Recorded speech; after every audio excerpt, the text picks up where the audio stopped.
shirkadda caymiska ee Sumta Kaful ayaa adeega caymiska gaadiidka ku soo bandhigtay ololaha wacyigelinta caymiska oo ka socda barxadda Khayriida Hargeysa. Shirkadda caymiska ee Sumta Kaful oo ka qayb qaadanaysa ololaha wacyigelinta caymiska oo ka socda barxadda Khayriida ee magaalada Hargeysa ayaa ku soo bandhigtay adeega caymiska gaadiidka. Ololahan oo ay soo qabanqaabisay hay'adda caymiska qaranka Soomaaliland ayaa loogu talagalay in bulshada lagu soo bandhigo adeegyada ay bixiyaan shirkadaha caymiska ee ka howlgala Soomaaliland. Maxamed Cali Xasan oo ka mid ah saraakiisha Sumta Kaful ayaa dadweynaha la wadaagay adeegyada ay bixiso shirkaddu isla markaana ku dheeraaday adeega caymiska gaadiidka.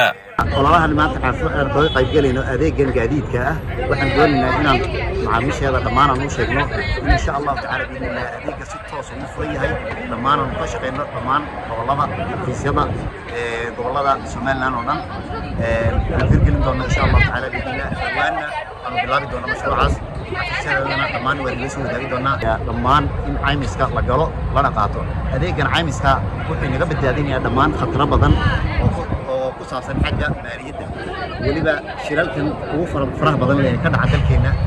waa alladii gaadiidku geystaan waxaan doonaa khatarahaas inaan yarayno dhammaan qofka hadduu caymis ku jirana waxaa laga kafargarayn doonaa caymiska third party-ga ee loo yaqaano qaybta saddexaad oo ah gaadiidka shilka uu geysto dhinaca qaybta kale uu geysto ayaan ku kafargarayn doonaa insha Allah taala. Cabdi Maxamed Cabdillaahi oo ka mid ahaa dadweynihii soo booqday goobta bandhigga adeega caymiska gaadiidka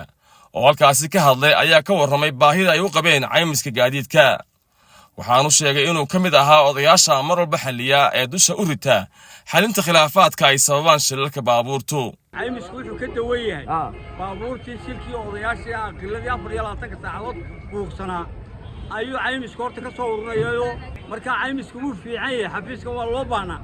annaguna saasaan idinku soo leexay waan idinku taageeraynaa haddii aan laga baabuurleeda odayaasha waaweyn ee amba aqallada amba nabadoonnada xafiiska waa laga soo xidhiidhay waayo hawl farabadan bad kulatay caymiska hore waan mugsanaa kolba mid gaari jeedan uma laha kaanta leeyahay oo ka ariga wataano laamba aanu baabuur loo wataa oo ka jiq baaba la isku aaba. gabagabadii howlwadanada shirkadda Sumta Kaful iyo mas'uuliyiin ka socday hay'adda caymiska qaranka ayaa gaadiidleyda wadada halbowlaha caasimadda Maray u qaybiyay waraaqo ay ku qoran yihiin